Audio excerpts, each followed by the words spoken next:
ঢালিউডের নতুন পুরানো নায়কদের মধ্যে সামাজিক যোগাযোগ মাধ্যমে সবচাইতে বেশি সক্রিয় থাকেন ওমর সানি। সবসময় তার দৈনন্দিন কাজের আপডেট ফেসবুকে শেয়ার করেন, বিভিন্ন বিষয়ে মতামত দেন। সেই ফেসবুকে এবার ওমর সানি বর্তমান নায়িকাদের ভণ্ড বলে দাবি করলেন। তিনি মনে করেন 90 দশকের নায়িকারা ছিলেন আসল সুপারস্টার নায়িকা, এই সময়ের নায়িকারা সব ভণ্ড। কেন এবং কাদেরকে উদ্দেশ্য করে এমন মন্তব্য করলেন ওমর সানি, জানতে হলে কিছু সময় আমাদের সাথেই থাকুন। ঢাকাই সিনেমার জনপ্রিয় অভিনেতা ওমর সানি। দীর্ঘদিন তিনি অভিনয় থেকে বাইরে ছিলেন। সম্প্রতি মোহাম্মদ ইকবাল পরিচালিত ডেড বডি সিনেমার মধ্য দিয়ে আবারও পর্দায় ফিরছেন ওমর সানি। ওমর সানি 1992 সালে নূর হোসেন বলাইয়ের এই নিয়ে সংসার সিনেমার মধ্য দিয়ে চলচ্চিত্র জগতে পা রাখেন। 1994 সালে দিলীপ বিশ্বাসের দোলা চলচ্চিত্রে প্রথমবারের মতো মৌসুমীর বিপরীতে অভিনয় করেন এই নায়ক। তার উল্লেখযোগ্য সিনেমাগুলোর মধ্যে রয়েছে চাঁদের আলো, প্রেম প্রতিশোধ, আখেরি হামলা, পাগল তোর জন্য রে, কুলি, আজব প্রেম প্রভৃতি। তিনি 2003 সালে শাকিব খান অভিনীত ওরা দালাল চলচ্চিত্রে প্রথমবারের মতো খলনায়কের ভূমিকায় অভিনয় করেন। খলনায়ক হিসেবেও দারুণ সফলতা পান সানি। তবে দীর্ঘ সময় পর্দায় না থাকলেও সামাজিক যোগাযোগ মাধ্যমে বেশ সরব তিনি। ফেসবুকে নানা সময় নানা ঘটনা নিয়ে লিখতে দেখা যায় তাকে। গত 7 ফেব্রুয়ারি বুধবার রাত 2টার দিকে নিজের ভেরিফাইড ফেসবুক পেজে একটি পোস্ট করেন ওমর সানি। সেখানে বর্তমান নায়িকাদের ভণ্ড বলে মন্তব্য করেন তিনি। হঠাৎ কেন এমন পোস্ট দিয়েছেন অভিনেতা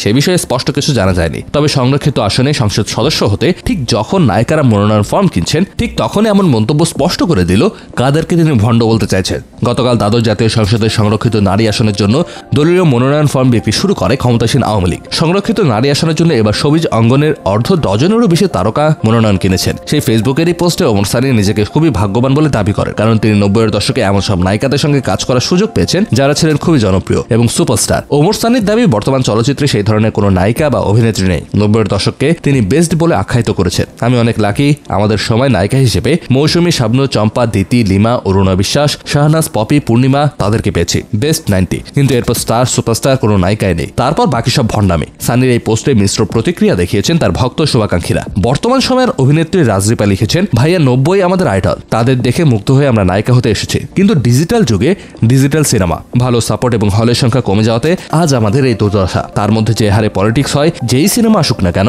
সেখানে সাপোর্ট না দিয়ে শুধুই বাধা। যাই হোক, আমরা সবাই স্বপ্ন পূরণের স্ট্রাগল করি। সিনিয়র আপনারা সাপোর্ট দেবেন বেশি বেশি, যেন বাংলা সিনেমা যুগে যুগে টিকে থাকে। আপনারা আমাদের নিয়ে সিনেমা বানালে ইনশাল্লাহ ভালো কিছু পাবো। রিপার এই মন্তব্যের জবাবও দিয়েছেন ওমর সানি। তিনি লিখেছেন, অসম্ভব রকমের সহযোগিতা থাকবে আমাদের। ওমর সানির ওই স্ট্যাটাসে চিত্রনায়িকা সাবরিনা সুলতানা কেয়া লিখেছেন, কেয়া, রত্না এরাও কি ভুয়া দোলা ভাই? পারলে সবাইকে নিয়ে লিখবেন, না পারলে অন্যকে ভুয়া লিখে নিজেকে ভুয়া প্রমাণ করবেন না। যাই হোক, পূর্ণিমা আপু 90 না অনেক পরে আসছে, সম্ভব হলে সঠিক লিখেন। এর জবাবে নায়ক লিখেছেন, বেসিক্যালি আমি যাদের সাথে কাজ করেছি তাদের কথাই বলেছি। তোমাদের প্রতি যথেষ্ট পরিমাণ সম্মান বোধ আছে, কিন্তু আমার দুর্ভাগ্য তোমার সাথে আমার কাজ করা হয়নি। এছাড়া সবিজে কাজ করেন মাসুদরা নামের একজন ওমর সানিকে উদ্দেশ্য করে লিখেছেন, তোমার কথা ঠিক আছে ভাইয়া, তারপরেও মাহিয়া মাহি, পরিমণি, বুবলি, অপু বিশ্বাস এরাও কিন্তু খুব ভালো অভিনেত্রী। সানিকে সমর্থন জানিয়ে আলিয়া শাহ আখন্দ নামে একজনের মন্তব্য, আপনার সময় তো ছিল চলচ্চিত্রের স্বর্ণযুগ। এভাবে বেশিরভাগ নেটিজেনে ওমর সানির পোস্টকে সমর্থন করে মন্তব্য করেছেন। অনেকে আবার এই নায়ককে ব্যক্তিগতভাবে আক্রমণ করেও মন্তব্য করেছেন। তাদের মতে ন্যূনতম অভিনয় জ্ঞান না থাকলেও